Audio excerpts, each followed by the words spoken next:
Sponsored by Simple Contacts, the most convenient way to renew your contact lens prescription and reorder new contacts from anywhere in minutes. Go to simplecontacts.com/cow and use the promo code COW to get $20 off your contacts.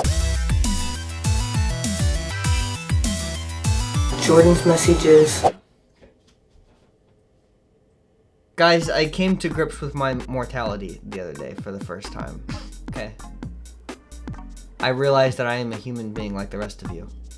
I got stung by a wasp, and it hurt so bad. Immediately when I got stung, I thought of you guys on messages. I was like, I am mortal. I can die. How could messages go on without me? I realized I am human like the rest of us. It brought me down a couple notches. So the only solution is to bring me up a couple notches. Next day, we started recording messages. Let's get to the messages. Hi. Notice something, Josh? I think it's an old message. You have to show them mercy.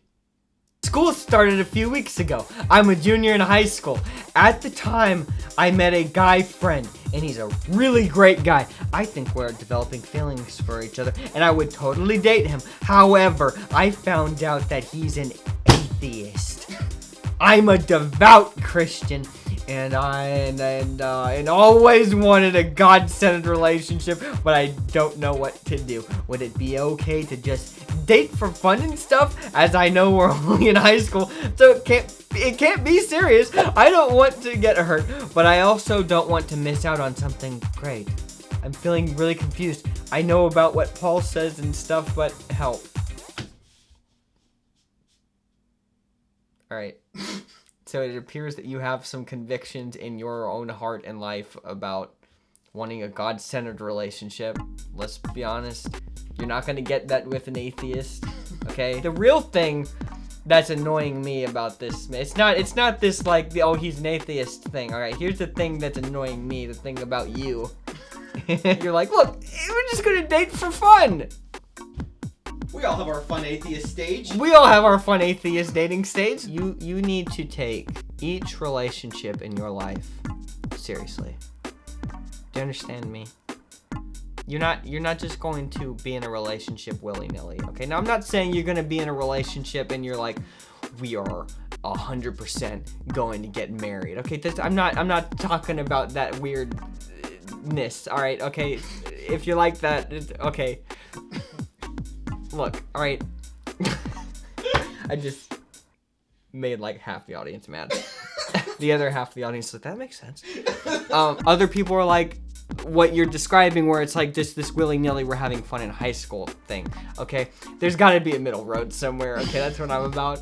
All right, just take your relationships very seriously. You personally, you're worried about getting hurt. You might hurt this guy because maybe he's not just taking it willy-nilly. Maybe he really does like you a lot.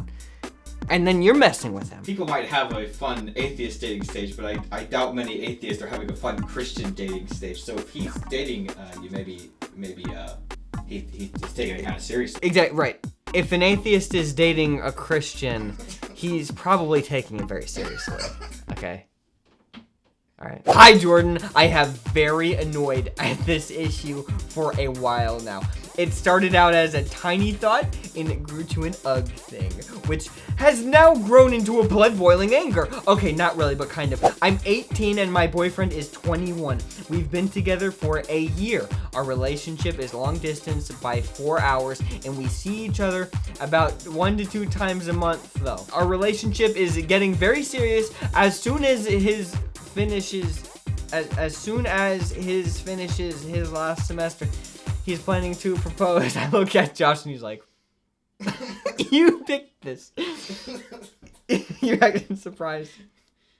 That like blank stare. But there is one small, actually quite large man-sized issue. His friend, let's call him David.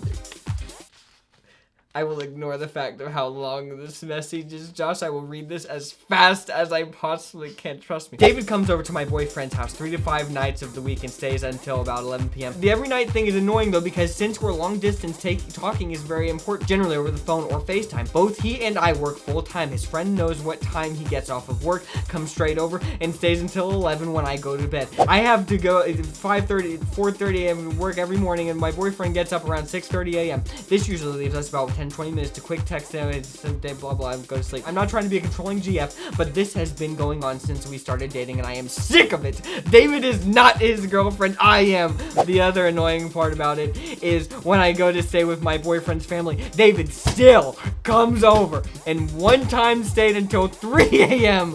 It was our last evening. We have all had a David in our life. I have, Josh has. Davids come in many forms and fashions at different periods and different times of life. This period specifically has come at a time in your boyfriend's life when he is in what I will assume is a new relationship with you. You said it's now getting pretty serious, okay? Probably haven't been dating all that long. He's trying to figure out how to balance his relationships and balance your relationship, and it's a balancing act, okay? Nobody's perfect at it, but it's just what it is. Now, the one thing that you actually need to appreciate about this guy, okay? This is gonna come as it's gonna come as a shock to you a little bit, because it's a positive and a negative at the same time. You feel like he's not spending enough time with you, but here's the good news.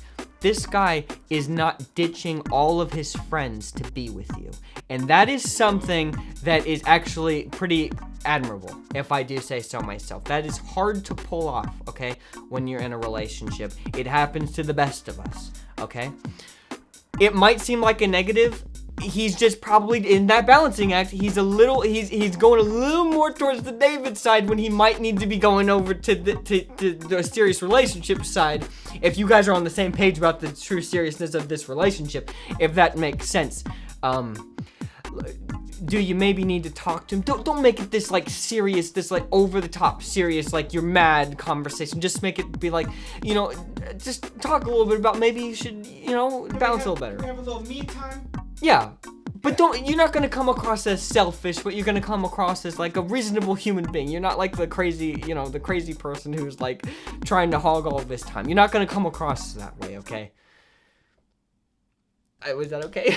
Dear Jordan, I hate that every year I have to make an appointment at the eye doctor just so that I can purchase new contacts. Do you know of a simple way that I can get contacts? And it's signed Josh. Meaning that, Josh, I'm pretty sure that you know the answer. Oh, and you're even wearing the Simple Contacts t-shirt. They sent us a hat. That's right. You have really good eyesight, so this doesn't apply to you. But if you have bad eyesight like me, then you know how annoying it is when you need to get new contacts and then you realize that your prescription has expired since it's been like just over a year, and now you have to go make an appointment at the eye doctor. See, this is a world you don't even know. I don't know it. Before you can get anybody to sell you contacts, even though apparently this is a free country. It's a bureaucracy. Now, Jordan, there is a company that has actually made it simple and easy to get contacts.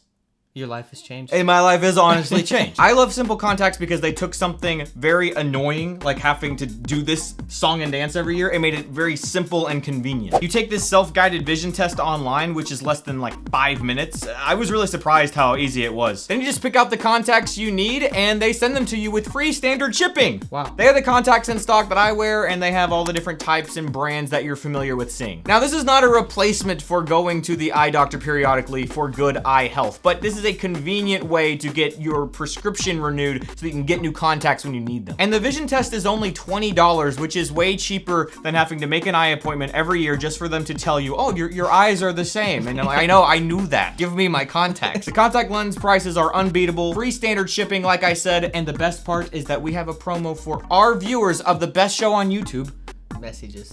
Head over to simplecontacts.com/cow and use the promo code COW and you're gonna get $20 off your contact order. It's a great deal. Again, that's $20 off your contact order when you go to simplecontacts.com/cow and use the promo code COW. Let's get to the messages. Dear the two of you, they're trying to get too cute, but we'll read it anyways. I posted a selfie on Facebook recently and it was really popular. I got a lot of likes and comments. The problem is one of my friends decided to post a comment that said, "You aren't so pretty." It gets funnier. She didn't realize what she typed and posted it. What? She didn't realize? Just keep reading. Before long, there was lots of angry replies and they got worse each day. I wasn't bothered by her comment, but others, well, sure you weren't. Eventually, one of my brothers saw her comment. He sounded so mad even though I haven't seen her talk to him for months. Just so you know, my family isn't the gentlest family my town knows. He sent a reply that sounded really threatening, saying that she should have thought about what she was saying before telling that to someone's little sister. When I told him not to worry about it, he said that's not an option. When I asked him what was an option, What is an option? he said they were bog. He said they were bog brotherly things. Is that like something I they? think she meant to write big brotherly things. Oh, of course. Of course. He said they were bog brotherly things. I don't need to worry about. I am worried that me threatened my friend. So I went to apologize to my friend. Turns out that she didn't realize she said that and was mortified. She meant to say, "You are so pretty," but somehow didn't. Now all my other friends probably hate her. My brother very threatening. I don't want my brother hurt her. What do I do? All right. Imagine this conversation. Bog brother things. Yeah, there's bog brother things. Don't worry about it. Look, okay, there is so much going on in this message. You've got the discombobulated brother, bog brother, who's literally losing his mind as we speak. God doesn't even know what this guy's gonna do. All right. The other problem here is your friend. Okay, this is, look, all right, Freudian slip, we can call it. Okay. Why did she let it stay for so long? If people were commenting and saying, "How dare you?" How did she not see it until it was brought to her attention later? Dude, it makes no sense. It makes no sense. Look, I think maybe it was an honest mistake on her part. Maybe she really thought that she said something nice, but you know, people in the back of their mind, they're really, like, everybody's super negative online all the time. So she's just like, I hate her. But she really loves her. But she's like, in her, like, inner self that comes out when you're online, you're like, I wish I was this pretty. You're not so pretty. Send. But she thought she put, you're so pretty. Send. It was a Freudian slip. Okay? We all have those double personalities. It came out of her at the wrong time, and now Bog Brother is bog mad. So, what do you do? Forgive her, okay? It might have been a fleeting thought. It's because you really are pretty, okay? And she's upset if that happens. So just, who cares about that situation? It turns out that your brother is actually a little, like, you need to help him. I would focus more on that dude. Like, you know, there's all those weird big brothers out there who, like, they never talk to their family. You never see them, and then all of a sudden something happens, and they're like coming out of the woodwork. Bro, what you doing, dude? What'd you say? What'd you say? Oh, I hate that. That's a real pet peeve. What'd you say about my family? What'd you say? What up?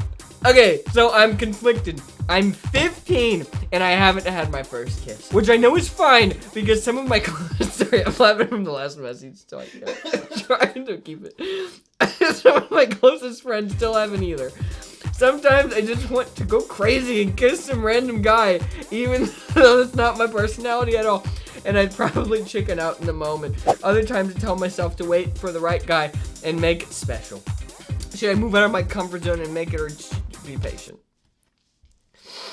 Oh, man. You need to chill and be patient, okay? It doesn't seem right now, okay, you have some friends that haven't had their first kiss. You've had other friends who have, like, made out with every single man, woman, and child on the street, okay? You need to be the bigger person here, okay? You will, I guarantee you, if you follow my exact orders, You will have a happy, healthy life, and you will be much happier than your other friends who are just gonna go willy-nilly to the next person, make out with them, make out with the next, and then it starts to not mean anything to anybody, and then pretty soon you're going down a dark path. This is exactly how it starts, Josh. You need to be patient. You need to wait, okay? Now, I'm not saying you need to wait for... Look, I'm not gonna sit here and be like this, like, you need to wait until your wedding day. Okay? If that's a conviction you have in your life, that's fine. I'm just saying you need to take your relationships very seriously, as we have said before, Josh, on this program. Take them very seriously. And I would wait to have that first kiss with somebody, okay, that you are, if you're pretty positive that you're going to end up marrying, and if not, okay, it was an honest mistake, we move on, and don't hate yourself, and we don't feel guilty here, okay? Those are like the main messages on this. Don't feel guilty. And follow my orders. Don't feel guilty. But if you mess up, just don't feel guilty about it, because I am sufficed with my job today. I feel like I have sufficiently balanced anger, positivity, and that's pretty much all you need in a message, Josh. I have to control my anger. I get too mad sometimes. People don't realize that I'm sitting here smiling, laughing, okay? I'm actually mad half the time I'm doing this. I'm mad at not necessarily at the people writing the questions in, but other people in the messages. Outside people that they have describing that are hurting them. Not the people that are taking the time to write it No. in the message. No, it's generally the people that they're describing that are messing with their lives. They make me mad because they're not taking the time to write a message. They don't care enough about their problems to write in a message to Josh, to then hand to me, for me to then read on the show. They don't care. And it makes me sad.